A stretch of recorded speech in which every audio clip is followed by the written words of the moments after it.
But Tate, I'm going to say this to you. Yeah.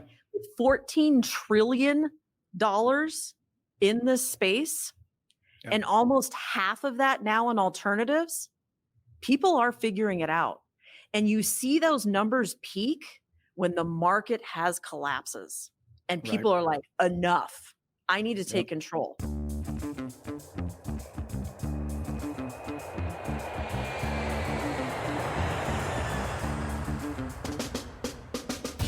Welcome to Passive Income Pilots, where pilots upgrade their money. This is the definitive source for personal finance and investment tactics for aviators. We interview world-renowned experts and share these lessons with the flying community. So if you're ready for practical knowledge and insights, let's roll. Welcome back to Passive Income Pilots, everyone. I'm your host, Tate Duryea, here with my co-host, Ryan Gibson. How you doing, man? Hey, Tate, how's it going? Pretty well. Just had an amazing conversation with Carrie Cook of Preferred Trust Company. You brought this person to the show. You want to tell us a little bit about your background with Carrie and their company? Yeah, so we send all of our investors over to Preferred Trust Company when they're thinking about investing with their retirement account. And probably one of the biggest questions I get all the time is, Brian, how do I use my 401k, or can I use my Fidelity or my Schwab or my T. Rowe Price or anything that I have to invest in your deals or invest in alternative investments or syndications? And the answer is maybe. Depends.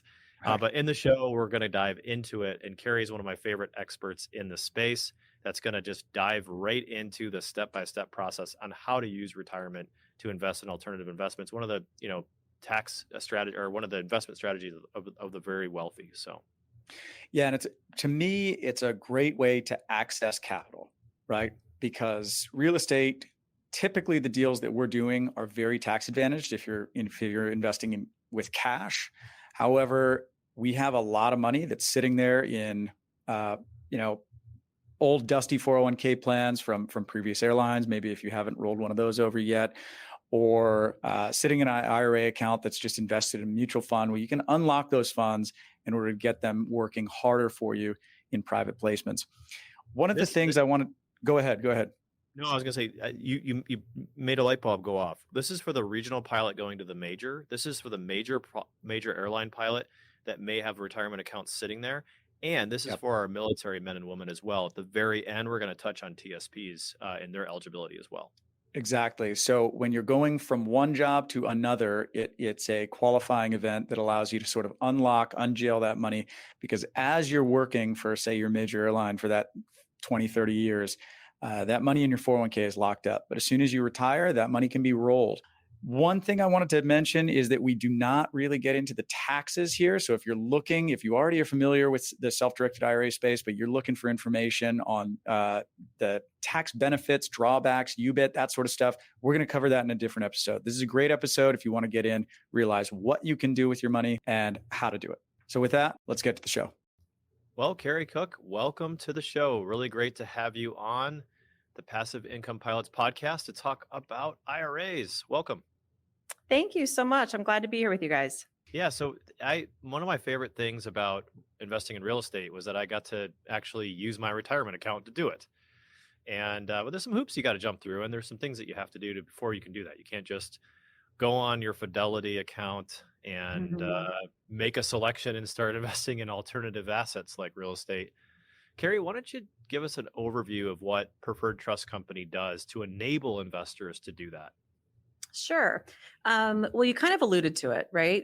The vast majority of individuals have IRAs at an institutional or an institution like a Schwab, a Fidelity, a TD Ameritrade, something along those lines.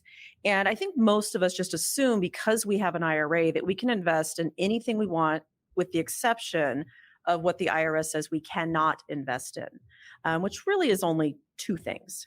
That's life insurance policies and collectibles. But everything else we can invest in. So then why in the heck does Schwab and TD Ameritrade and all those other guys not allow us to invest in these alternatives? Because that's a lot of what we're hearing about right now, especially when the market has collapsed like it has. Well, They don't do it because it's a lot of work. It's quite tedious to be able to allow alternative investments, which is why self-directed custodians exist. That's where preferred trust company steps in, where we kind of give the individual the opportunity to diversify their portfolio outside of market volatility. You can get that market volatility by working with the institutional firms, but to diversify that a bit, you need to work with a self-directed custodian that will allow alternatives like real estate, as you mentioned, precious metals, digital currency, all other kinds of things that people are interested in diversifying their portfolio in. And a follow-up question to that really is you kind of mentioned alternative investing Yeah.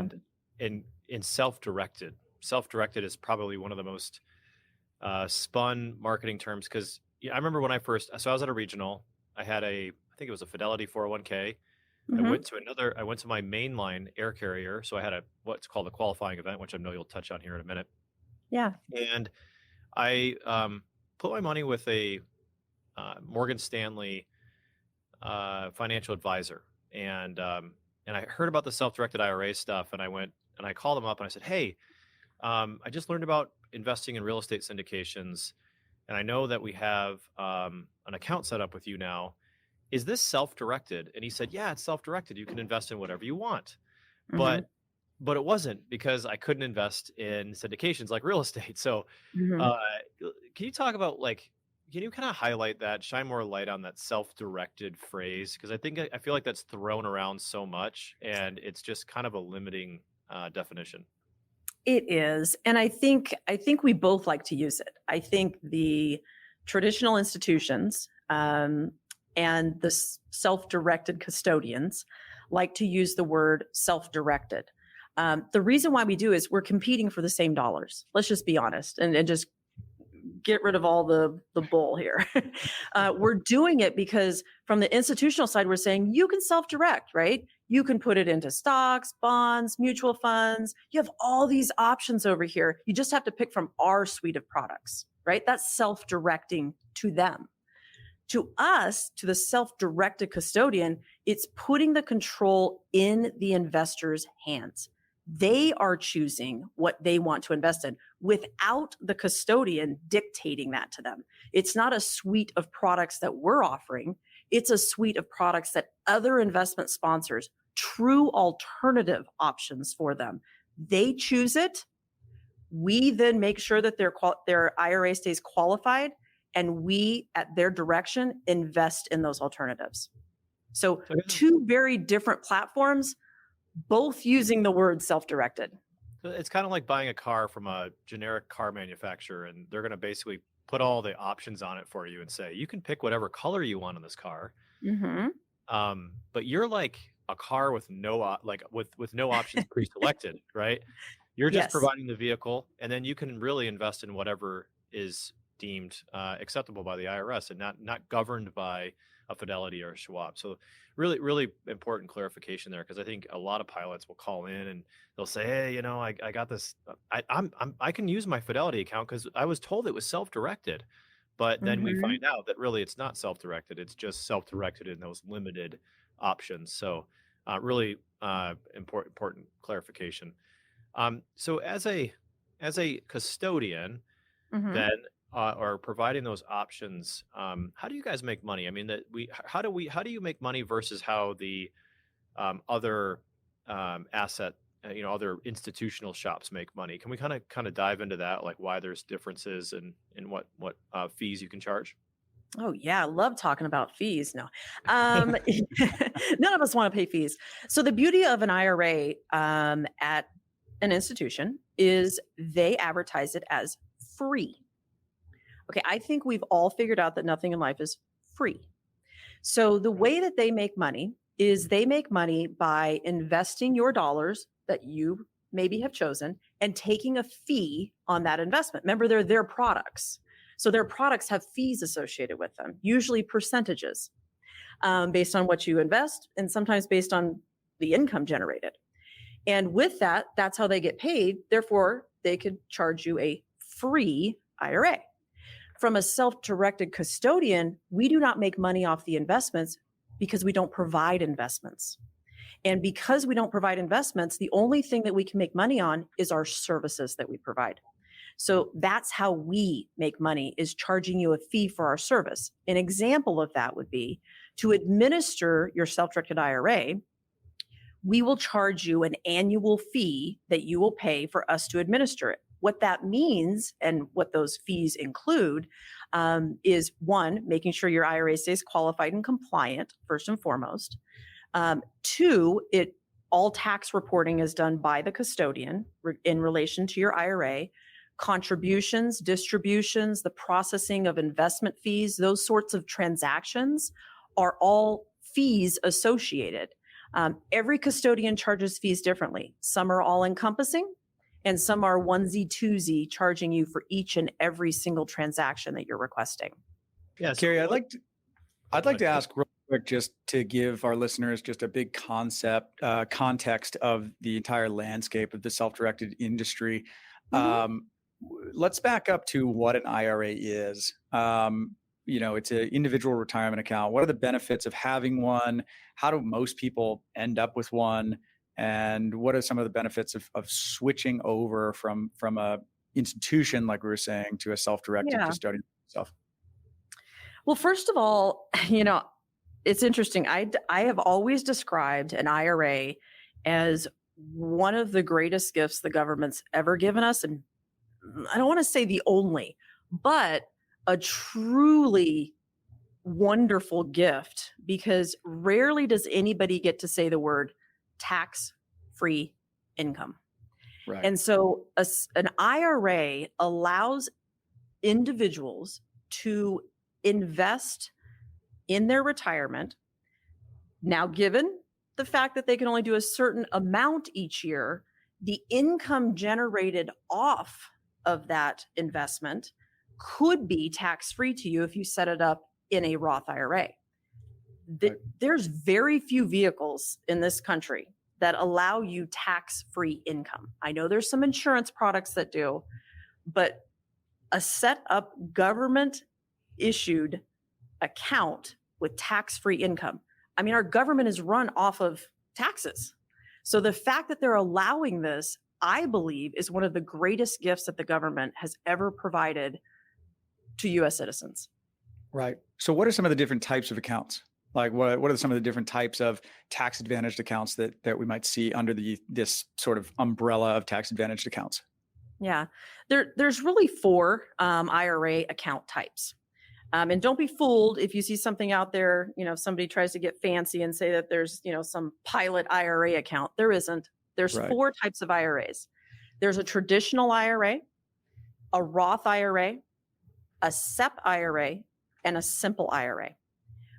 Most commonly, you'll see a traditional IRA because they've been around the longest.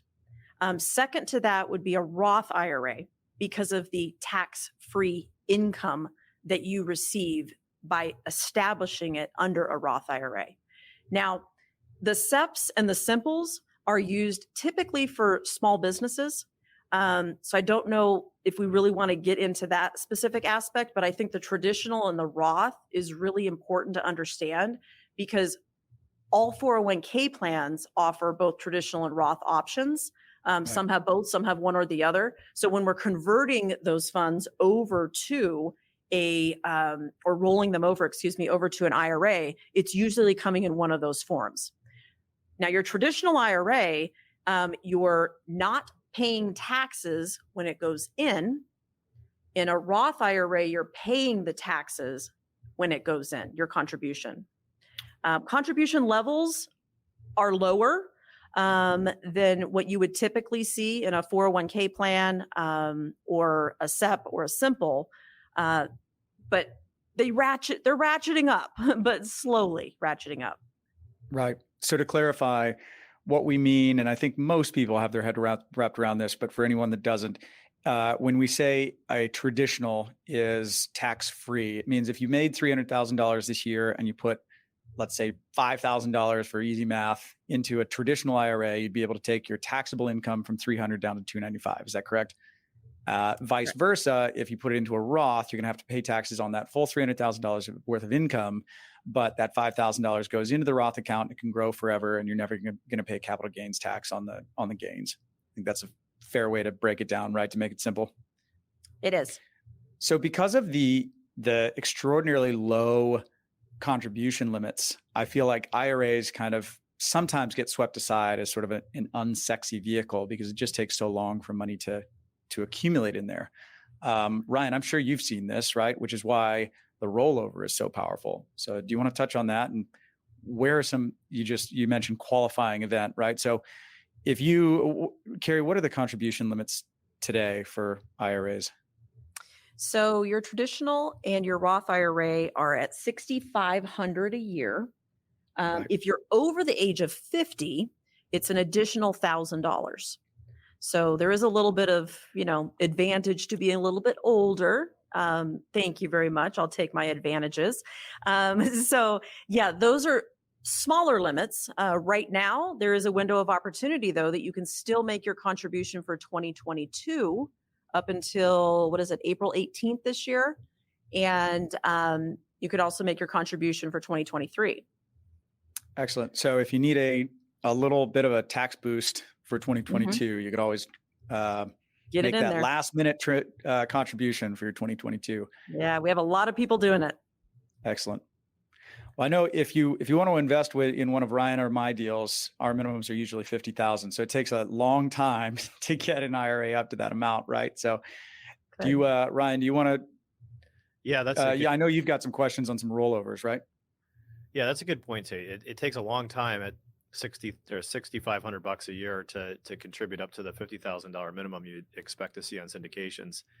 But what I've helped countless pilots do is take their old IRA or their old 401k, I should say, from a previous employer and roll it into a self-directed IRA so that when they go to the majors or whatever, they've got this pile of cash. I mean, like personally, my wife and I maxed out our 401k every single year. We were at the regionals and, hit the IRS limit that I could contribute every year. And so we had a sizable retirement account when I left the regionals and went to the majors. I mean, at least for what we made at the time. Yeah. And so we had a big, nice IRA that we could invest in. And then of course you can put the $6,500 a year every year thereafter. So just for pilots out there that, are losing faith in being able to build this up, by just contributing to it every year. And my understanding, it's by individual. So if you're married, that bumps up to about $13K a year, right? If you were to contribute to a joint custodianship, or how does that work? Okay. Yeah. Each account is individualized when it comes to an IRA, but yes, the two could contribute as long as they are earning income. That's great. Right. Yeah. So for rollovers, I always like to, kind of coach folks to understand they have like options, right? So like you leave a regional airline, you go to a major, and you have this 401k. There's like things you can do with that 401k. Yeah, the worst thing I ever hear is people are like, "Oh yeah, I just rolled it into my my new airline's 401k." It's like, "God, you had such a great opportunity there." Literally put it in jail because now you can't touch it until you retire. And that doesn't come around very often when you can get that get out of jail card. It does not. Yeah, well, let's hope it doesn't happen often in a pilot's career. I mean, typically you go from regional to major, and hopefully that's all you do. A lot of people, I'm on my fourth airline, so hopefully you only have that one in service, unless you want to unlock that money again and you made the mistake of rolling it into your current plans 401k. But talk about the other options. I mean, what are your options when you get to this stage, and how long do you have, and is there a time limit? And I also want to touch on too, Carrie, one other thing after that is because I think this is another misconception, is that if I roll my 401k into an IRA, it's a taxable event, which it's absolutely not. Can you kind of speak to that as well? Yeah, I think a lot of this is just fear factor, right? I think when we move from one employer to the other, a couple of things happen. First and foremost, the employer you're leaving will usually send out a letter from your, plan provider that says you have 90 days to move this. And you're like, what do I do with it? What do I do with it? And by then you're probably employed someplace else. And guess what the first option is? Number one option, roll it into another 401k. That's Right. what they're pushing. So that's naturally what people are going to do because they don't know they have other options. So kudos to you guys for talking about it, because you do have other options. There are qualifying events that happen. And when a qualified event happens, which includes when you move from one employer to another, that's a qualifying event. That allows you to unlock those funds from that 401k plan and put it into what I'm going to refer to as a self-directed IRA for you to diversify your portfolio outside of market volatility, right? You're going to start with your next employer. And from my knowledge and what I've read, most of the employers are contributing, 16% or greater to your guys' 401k plans, right? So that's a tremendous amount of money that's being contributed there. But again, it's locked up again and it's subject to and I had to read a lot this afternoon just to learn a little bit about what happens and what has happened to pilots. But the whole pension plan debacle was alarming. But then we turned that into a 401k plan, which it has the same volatility scenario happening to some degree, right? And so I was like, whoa, what is going on here? So when you guys are changing positions or changing jobs, man, that is the opportunity to stop and really think about diversifying your portfolio outside of that market volatility, to giving yourselves, a fighting chance to invest in these alternatives to potentially change the dynamic when the market does have corrections. So Definitely. yeah, that is an opportunity for sure. And I want to just drive this point home that, Ryan and I, for all of our listeners, we're not providing financial advice here, but Mhm. it's a good idea, at least in my opinion, I think in Ryan's opinion, to diversify outside the stock market because over, 20, 30, 40 years that we have in these careers at airlines, Mhm. that 16% that's going into your 401k, whether you contribute or not, is going to be a very large nest egg. And it has to be invested in the equities markets, in the publicly traded markets. You can't take your 401k and say, hey, I want to invest it with Ryan, or I want to invest it with Tate or some other syndicator or in real estate outside of a REIT, right? So it allows you, by having this alternative self-directed IRA that's away from the public markets, you can have an additional retirement account, an additional tax sheltered vehicle that is investing in something that's less volatile and is more diversified. So Yeah, I and just I'll wanted to just back that on. yeah, I got excited too when Carrie brought up this whole diversification. Look at the most successful endowments in the world. Like the Yale endowment or the Harvard endowment. They have asset allocation into alternative investments of at least 10%, maybe Mhm. more. So when you Mhm. think about like, okay, I'm a 30-year-old regional airline pilot. I just got scooped up by the majors. I've got a couple hundred grand, maybe 300 grand in my 401k. I'm rolling that into a self-directed IRA. Um, First of all, you don't have to roll all of it into a self-directed IRA. Number one, I'm going to want to make that point. But maybe you say, hey, I'm going to be making now 300, 400,000 for the foreseeable future. They're going to be matching 16% of that. And oh, by the way, I'm going to be contributing to it as well. Very quickly, you're going to be overextended into the public markets and overextended into the stock market Mhm. and really not have a lot of other diversification strategies. So again, you can start small in alternatives. Maybe if you have 200 or 300,000, you can only roll. Maybe you decide, I'm gonna roll $100,000 of this into an IRA, Mhm. and I'm gonna pick two sponsors to go find an alternative investment to invest in, like real estate, and then I put the rest in my plan, or maybe the other option is I put it into an IRA with a traditional brokerage shop outside of my plan Mhm. sponsor, because then that money doesn't go into jail. It just sort of goes into this intermediary where you could still roll it into a self-directed IRA at a point in the future. And I think that's also important, which is why, if why go into my employer sponsored plan when I don't have to? I can put it in the same thing with another brokerage shop outside of my employer, right? You put it in the Yeah. employer, now you've ruined all your options, right? And that's why, I can say pretty confidently that, in my personal situation, I wouldn't do that. Yeah. And keep this in mind too, just to that point. just because you roll it into, a Schwab or a Fidelity, something that feels safe to you, at least initially, you can leave it in cash. You don't even have to immediately start picking other investments. Give yourself a little bit of time to consider all of your investment options. So just keep that in mind, because before you can move it over to a self-directed custodian, you're going to have to liquidate it. So It's you funny. don't want to subject it to volatility again to potentially lose before you roll it over. So just I have keep a that in really mind. funny. I have a really funny pilot story from the crash pad. This is great for the podcast. So I had a friend who left the regionals like in 2008, got his check cashed out from his previous employer, sent to his house. He was Yep. lazy. He left it on his mantle and it was sitting there. It was his entire 401k. He didn't invest it. He didn't put it in the market. The market completely crashed, right? And he was just like, he forgot about this money, right? So the market literally went to like zero, basically, and he had completely yanked out like the day before. It's amazing. It's an Wow. amazing lazy investor story. Anyway, great stories from the crash pad when I was back at Masaba Airlines. So anyway, yeah. So kind of switching gears here a little bit. So I want to take the pilot back. They're at the regional, or they identify.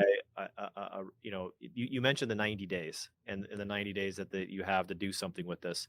I mean, I've run into pilots that have had money sitting at their old plan sponsors for like years, and they're like, "Man, Yeah. I left that airline like 2 years ago, 3 years ago, and I didn't do anything with that retirement account. Can I do something with it now, even though years have passed? Can they Mhm. go grab that money and roll it into an SDIRA?" Yeah, they absolutely can. And it just depends on how the employer has set up their 401k plan documents. Some of them will allow you to keep it there indefinitely. But be cautious, because if the employer decides they don't want to pay for the plan administration any longer, then you're going to receive a check in the mail and taxes will have been taken out of it. They call it an indirect distribution. And that's a little bit more difficult to roll over to a self-directed IRA. So you do want to have a direct rollover, not an indirect rollover. So do not have them issue you a check to sit on the mantle, um, because in most circumstances that doesn't work out very well for you. You want to have it be a direct rollover, so you're not paying taxes on that. Kind of going back to the myth of, if I move this out of my 401k plan, I'm going to be taxed. That is not true. If it's a like to like rollover or like to like transfer, then you are not taxed on that at all. But let's say they happen to send you a check, because guess what? It happens. If you can return that check to them and you have them then do a direct rollover to a self-directed custodian, you do not have to worry about any tax consequences to that. But let's say they send you the check. You have 60 days to get those funds back into a qualified plan without any tax implications. So that's important to remember as well. So there are a couple of caveats there where custodians, if they're willing, can help you out to ensure that we can identify where those funds came from, so you do not have those tax implications. Because if you receive a $300,000 check, you're going to pay a pretty stiff penalty for that. Look, the main takeaway here is, if you're in this situation, give Tate and I a call, and Yeah. we're not Yep. we're not the expert in doing this, but we'll get you pointed in the right direction. Definitely. And yeah, I mean, if you're like, oh my God, I'm leaving, I don't know what to do, and I'm getting all these Well, letters, just just get in touch with either Tate or I, and we will help you out. So absolutely. Something else I was going to mention is, you have that 90 days. It's not like that isn't a busy time, right? As a pilot, you're probably moving, you're going to in-dock at a major airline. You've got a lot on your plate. The last thing you're thinking about is where to put that money. So yeah, reach out to one of us, or at the very least, roll it into a Schwab or TD Ameritrade IRA that's not part of your employer plan. That way it's not in jail. It can then be subsequently rolled into a self-directed retirement account with Carrie or a number of other self-directed custodians when the time is right. that's what I did. That's exactly what I did. I mean, I was going from a regional to a major. I moved across the country. I'm in dock. I'm learning a new airplane. The last thing I care about is this thing, right? And so Right. thank God my financial advisor is like, dude, whatever you do, don't put it in your new company's plan. So that was great advice, at a minimum. So Okay, so let's talk about some of the downsides here because I want to get real with this. Hmm. So, what's great about a Fidelity or a Schwab or whatever in being a lazy investor is you just sort of put it in the 2045 or the 2040 plan. You don't even Hmm. think about it, right? I think there's a double-edged sword with IRA investing because now you're fully in control, right? Hmm. And so now you can decide to put it with these alternative investment opportunities. You can also, though, Carrie, from my understanding, you can invest it in the stock market like you would anything else. So you could actually find a similar fund that maybe your employer would offer and put it in that fund. But you're kind of a little bit more responsible now for the account. Can you kind of speak to that and sort of some of the downsides to it? Yeah. Um, I don't think any of us on this podcast claim to be, financial advisors, right? Because if we were, it'd be a different podcast. And because we're not financial advisors, chances are we're not managing funds or mutual funds. And fund managers have a very unique um, uh, talent, right? This is what they do all day long. You fly planes, they manage money. And they watch the markets, and they're up early in the morning and they don't stop working until the bell rings. Like, this is what they do for a living. And that's not who we are. And so there's some risk in that. Sometimes we think, well, let's go buy Johnson & Johnson stock because those are the Q-tips we use. Whatever it happens to be, it's a known product to us. We're like, yep, that's a safe bet. But is it? Like, have you watched what's going on with that stock? No, but you know the name, right? That's probably not a good pick for you. But when you self-direct, you're responsible for what you're picking now. It's not that professional behind the scenes. That's all they do, 24 hours a day.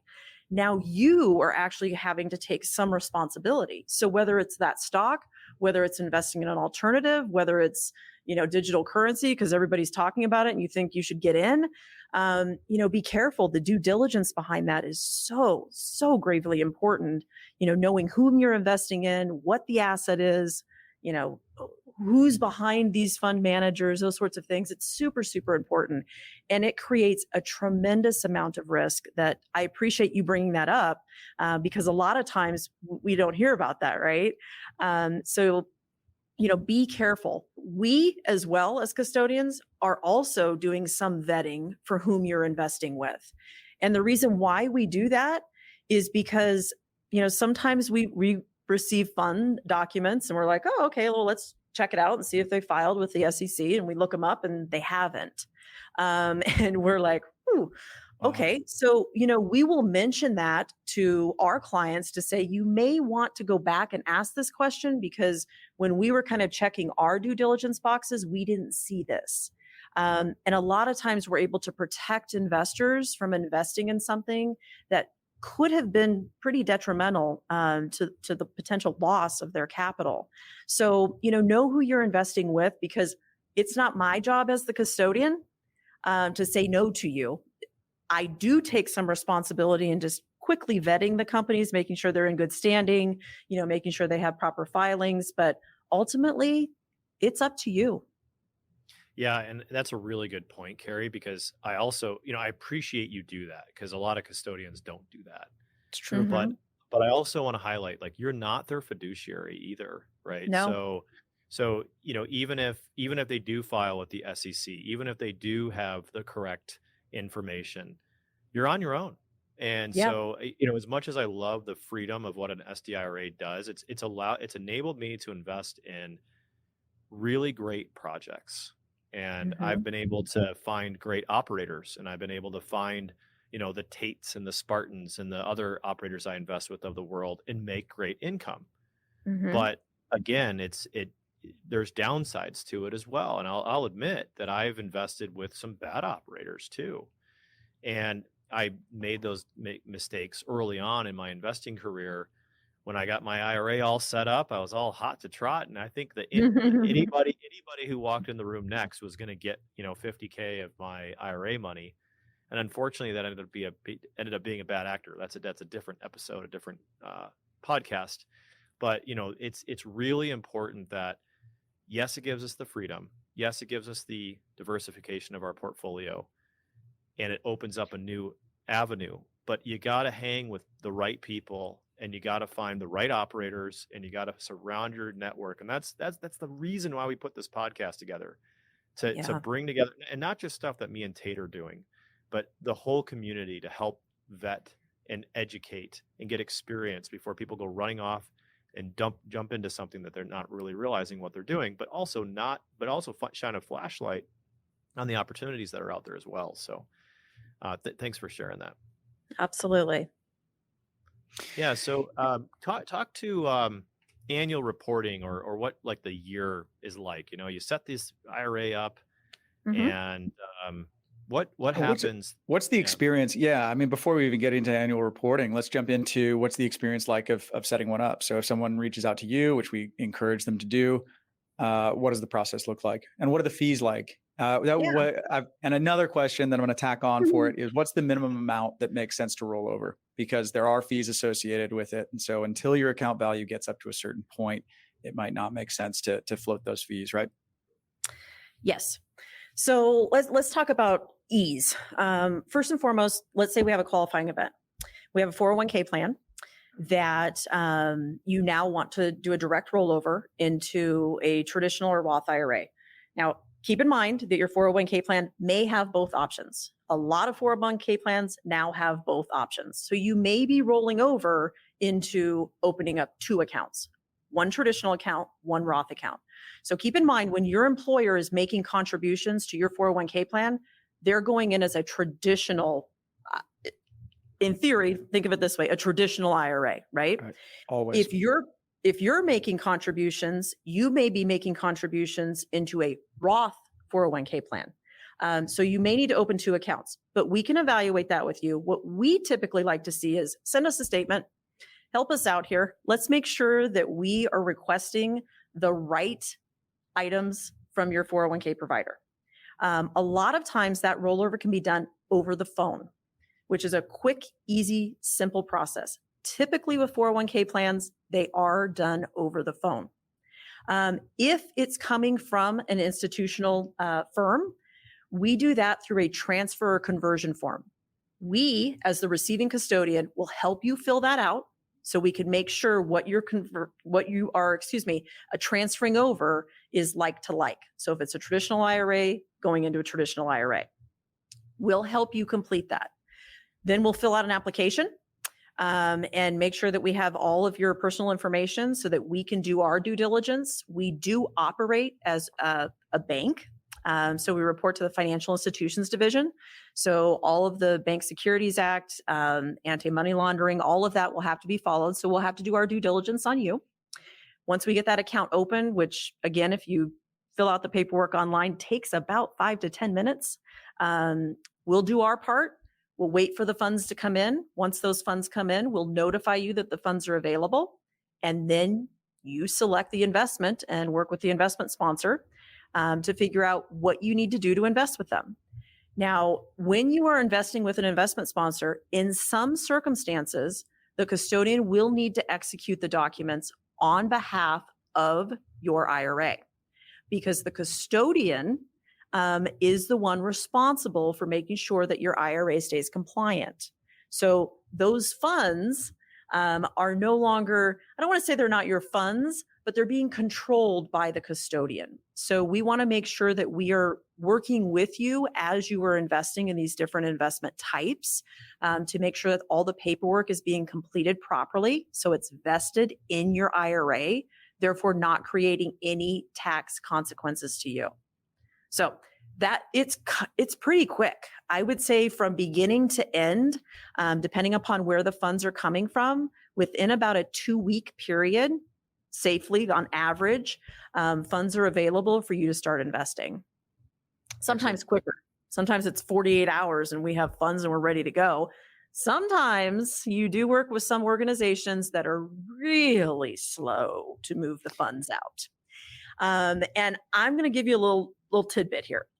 The reason why we're so slow is because we also invest your funds, right? So as a custodian, these financial institutions, we're not just sitting on a stockpile of cash. So when you're requesting your funds to be moved from one custodian to another, sometimes we also need to do some liquidating of investments in order to move those funds. So there have been times where we have waited up to 3 months to get funds. Wow. Which can you mention a few a few a few of the plan sponsors that are real slow, I just so feel people like have a this is heads up? where I feel like this is where I said have one of those trays where it's like, Carrie, you can either eat the snake eye or you can answer this question. All right, we'll keep it confidential. But Yeah. keep in mind that the what you don't want to do is find a deal that you want to invest in and then call Carrie and say, "Hey, my funds are due in 6 days. Can we make the transfer?" Yes. Get a little ahead of it. Yes. I would say most of the time the 401k providers are a little bit slower, where the transfers from the institutional firms are quicker. I can Right. tell you some of them are 48 hours, some of them are a week, 2 weeks. I mean, they have a pattern. Mhm. As employment levels go up and down, sometimes the pattern gets a little quicker. But for the most part, I would say the average is 2 weeks from beginning to end, all things completed. But you know what I Gotcha. love about Preferred Trust Company is that while this process is going on, you probably are like, hey, I want to roll over my IRA and invest in Tate's deal with Turbine Capital. And Preferred Trust Company we're all going to be connected in communication. So Tate's going to know what Mhm. your status is to kind of help the process along. And you're going to Yes. get kind of frequent and regular communications about that so that you're not lost in the sauce. Because again, this might be happening while you're going through new hire training or while you're trying to focus on other things in Mhm. life. Maybe it's just family issue or otherwise. So I like how there's like open communication and there you can kind of help the person through each step of the process. And the reason why we prefer Preferred Trust Company at Spartan is because of this extra customer service. You can pick up the phone, you can call somebody. It's you know, Carrie has a theory. I'm going to butcher this a little bit, but high touch or low touch, I think is what you call it. Mhm. And where you guys can like totally white glove the experience and really walk the investor through it, or you can send them a link and they can kind of figure it all out on their own. So there's really kind of both options for both kind of investors. So that's great. Absolutely. We're like a Can you necessary evil. yeah, can you Investment kind of sponsors need us to move the funds, right? right. So yeah, so Can we you just walk communicate a us lot. through that process? Because I've personally worked with, I think, 3 different self-directed IRA sponsors with my own Yeah. IRA. We have, over the course of the 3 years that we've been in operation as a business, we've gone through 3 different service providers that we've been recommending, and Mhm. to various degrees of success. So, Yeah. what does that look like when people on board with you? So we like to take a little bit of a unique approach to this. A lot of the mid-size custodians, self-directed custodians, have been gobbled up by these big monstrosities. And what ends up happening with individuals and investment sponsors is you just become one of many. And I've kind of have this old school mentality. I'm still the person that writes the handwritten notes on a postcard and mails it to somebody. My business philosophy is very similar, although I do use a lot of technology, but my business philosophy is very similar. I like to create a relationship with the investment sponsors. So when we receive a new investment from any of our clients, I immediately reach out to that investment sponsor. I want to know everything about the investment, I want to know who they are. A lot of times I'm investing with them after these calls. But the relationship that we create with the investment sponsors that you work with really is meant to help you along the way. Because until the funds are available, and again, backing up just a second, you don't need a self-directed custodian until you have an alternative investment in mind. That's usually when the process is starting.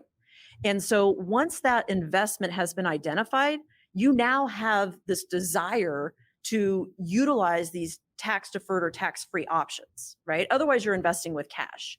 And many times when you see these syndications, because of them being $50,000, your first immediate reaction is, well, I've got $100,000 in my savings account. It's not making any money. Although now the interest rates have gone up, so it's making a little bit, but it's not making any money. So I'm going to use that first. And Mhm. now these investment sponsors are starting to realize that this captured capital is what I call it. This captured capital that's there sitting in these IRAs, not intended to be used for many years to come, is much easier to obtain. So what happens from the preferred trust side of things is the investment sponsors are typically saying to preferred trust company, we have this client that's interested in opening up a self-directed IRA. We can do a consultation with the client so that we can advise them about opening up a self-directed IRA, what that entails, et cetera. Or you can help walk them through that process of, here's where you go. I have this specific link that's been created by Preferred Trust. We have to fill out this paperwork and this paperwork. We'll send it over. We'll get this process started. They'll call you tomorrow. Within 24 hours, and usually it's a lot quicker than that, we're having conversations with the client as well. We're getting them started. We're making sure they understand exactly what they're doing. We're making sure they understand what the fees are associated in these types of transactions with Preferred Trust Company. We're kind of just moving them along the process, hand in tow, hand in tow, hand in tow, hand in tow, along with providing you guys the reporting of that. Every time that client moves through the process, you're getting reporting from us every single day. Where are we at? Even if we have one of those slow rolling custodians that are not letting the funds loose, you're going to know about it because I'm going to tell you. We called them for the 6th time. We should have it next week. So you'll know every step of the way what's going on with them. That's amazing. If you're not familiar with this space, with the self-directed IRA space, that's something very, very special because there are dozens and dozens of companies that do this, and nobody has that kind of a white glove approach. So that's amazing.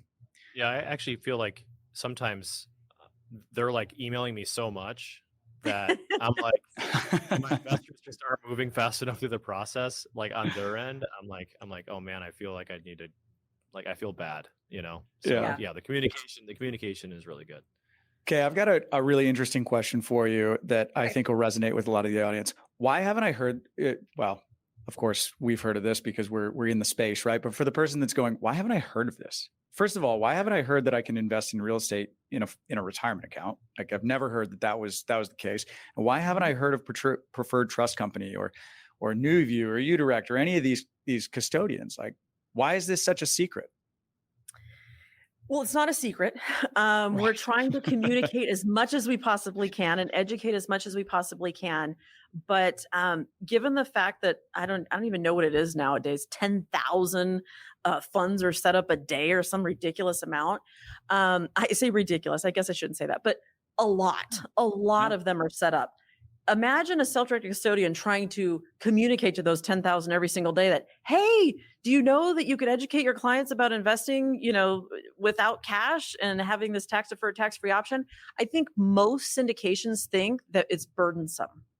Mm-hmm. And when they feel like it could be burdensome to them to be able to get their funds funded quickly, they don't mention it. They don't talk about it. And really the ones that are educating is not so much us. There's very few of us and a whole lot of syndications out there. Right. So if more syndications knew about the advantages, not only for the client, but for them, as far as this captured capital, I think they would use it a lot more. The other reason why I think it's not used or utilized a lot is because I think a lot of people feel like there's going to be tax consequences to doing this. And so they're leery of it. They're not 100% sure if you're telling them the truth or not. And they won't know until they get the tax reporting on that to, be sucker punched. And so I think it's just the unknown, right? How many of us sit here and read IRS publications? Yeah, it's probably just me. So, and I'm sure there's no other listener that's like, yeah, I'm so interested in that because that is some boring stuff to read. But it's important because it does provide us an opportunity to have tax advantages that we're just not taking advantage of. But Tate, I'm going to say this to you. Yeah. With $14 trillion in this space, and almost half of that now in alternatives, people are figuring it out. And you see those numbers peak when the market has collapses and people are like, enough, I need to take control because I can't get to the end of my legacy here, the end of my days as being a pilot and end up with 50% of my retirement account. And so it is becoming more well-known. Absolutely. Couldn't agree with that more. I mean, I think we're just at the beginning of a tsunami of, as cliche as it is, Wall Street to Main Street. right? Yes. Taking money out of Wall Street and deploying it in Main Street with an operator who you're familiar with, and you know what you're investing in, and you're a direct owner. Yeah. That's excellent. I think one thing too, Carrie, that maybe people don't know about this, because I think only like 2% of the population knows about self-directed IRAs. It's Mhm. because who really pay? I mean, I know this is going to sound really terrible for most, but I mean, let's be honest. Who's really paying attention to their retirement account? And I know it's really bad, It's true. but admitting is the first step in recovery, I think is what they say, or something like that. It's like Yeah. we get pounded into our head, don't get divorced and put money in your 401k and you'll retire airlines rich, right? And that's Yeah. like what every captain says to you, they're like, Mhm. stay married and put money in your 401k. And you're like, okay. And then everybody you fly with is like, put money in your 401k. When you upgrade, take that extra money and put it in your 401k. But we're not thinking about the custodian it's going to. We're not thinking about who is the holder of those tax dollars. We're just like, okay, this is what everybody does. And oh, it's really easy. I just go on my and portal on my airline's website and click Click a the button button. and fill Mhm. out the form, and like it just goes to this financial brokerage. This is like a more enlightening experience where it's like, okay, yeah, there's that, but then there's also like a diversification strategy of the rich where they're doing direct real estate private placements. And in order to do that inside of a retirement account, your nest egg, you've got to use a custodian that allows you to do that, which is like what Preferred Trust Company does.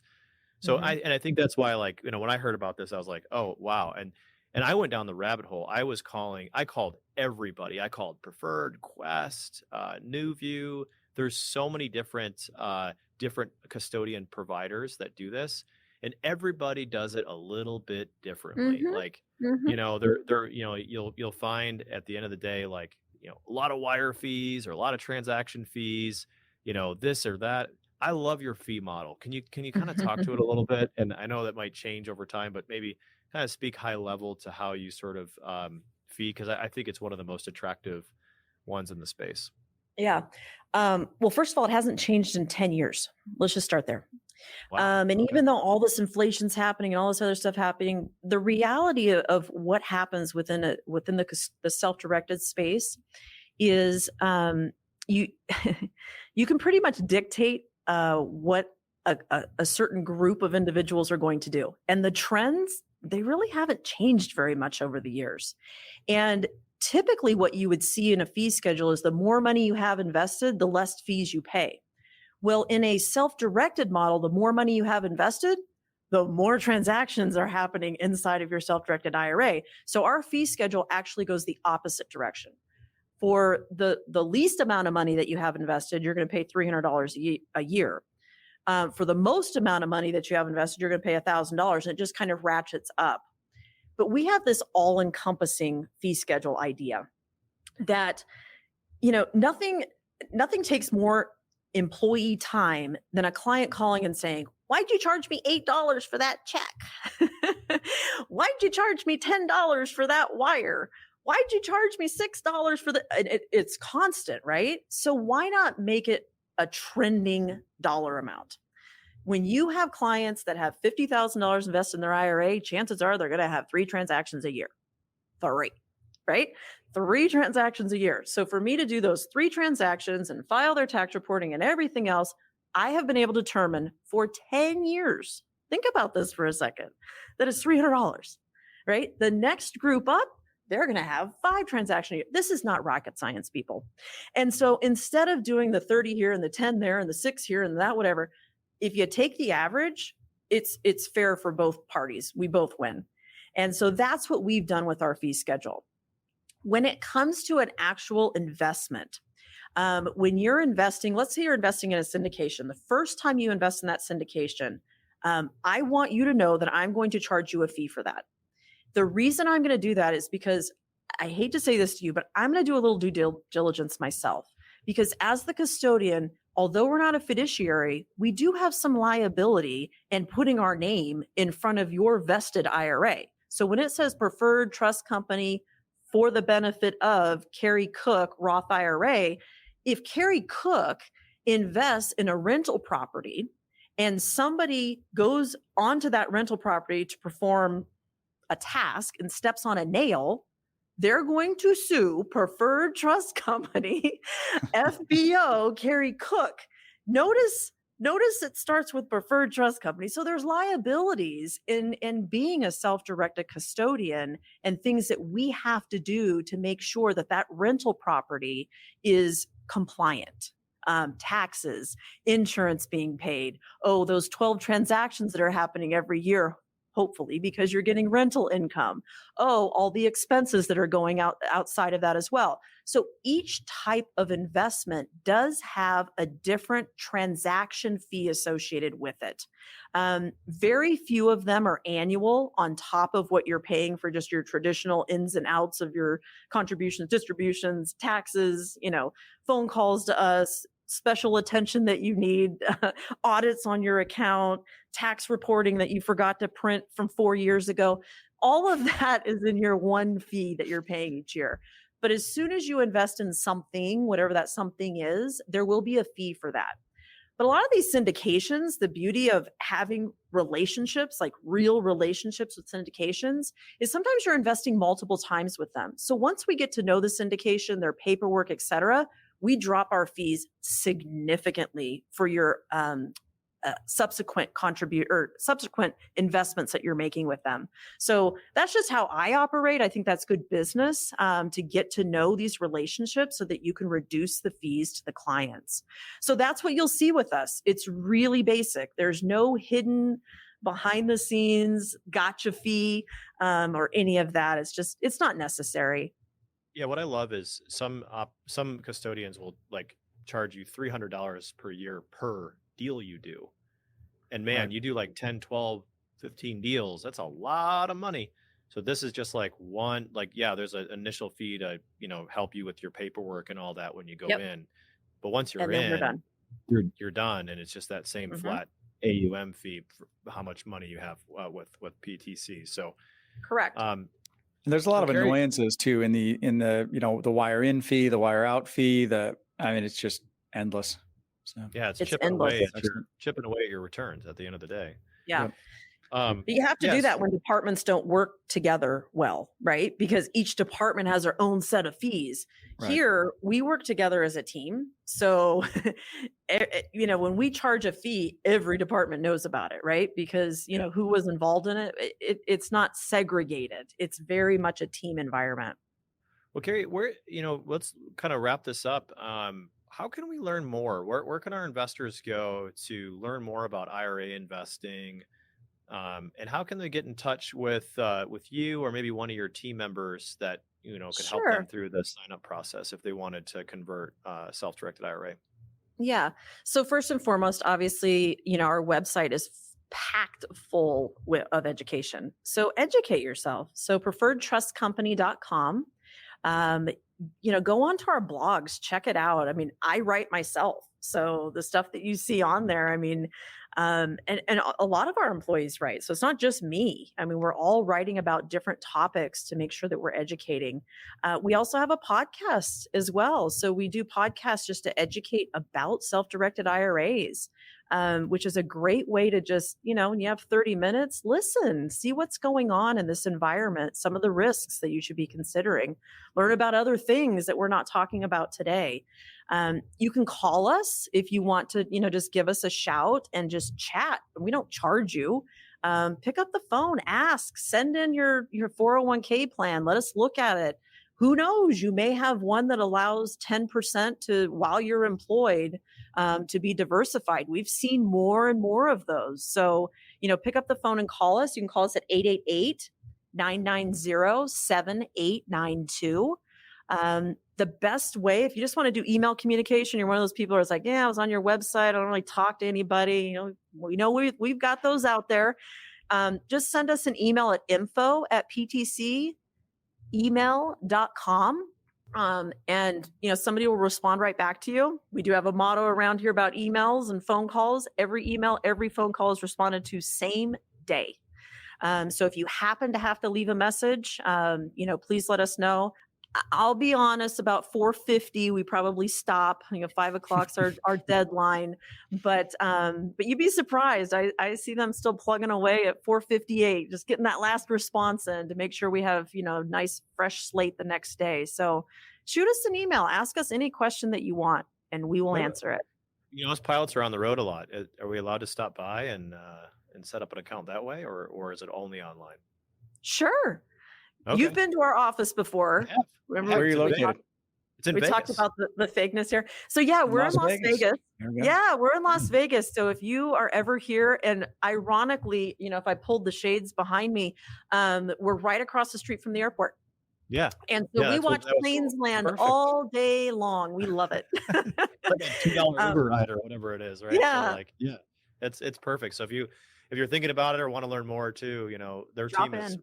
all really cool and fun to hang out with. I spent the day with PTC. I don't know, last year this time, maybe Yeah. midsummer or something like that. So Yeah. Well, Carrie, and I got by the way, one. for the show notes, really quick. I also Yeah. wanted to. I interviewed Carrie on our first Friday meetup, so I wanted to put the link to the YouTube video in that because we didn't talk about these basic things. We actually went like a level down deeper. Perfect. So, Link to that in the show notes. yeah, link in the show notes. My interview with Carrie, I don't know, it was a few months ago. So Yeah. That was a lot of fun. Yeah. We did get in the weeds on that one though. That was fun. we sure did. Well, if you want to learn more, go check it out. Carrie, I've got one more thing that I just want to touch on. We don't have to answer really any information about it, but I don't want to leave our military guys behind, guys and gals who may be Yeah. exiting the service and coming over to the airlines. They've got thrift savings plans or TSPs. I know that I've gotten questions before about is it possible to roll those over into a self-directed IRA? So can we Yeah. quickly just touch on that? And if anybody has questions, just reach out to Carrie. I'm going to give you the best answer I know how. Send me the documents. Let me look at them. And if there is an option for it to be rolled over without any consequences to you, then we will make it happen. They're all a little bit different. And so we want to make sure that we're advising you specifically to what your documents identify. So send it over to me. Nothing is impossible, but some things could be complicated depending upon the language in those documents. Excellent. Great. We'll leave it at that. Carrie, thank you so much for coming on. This has been excellent. Absolutely. I appreciate you guys having me. Thanks, Carrie. Take care. All right. Bye.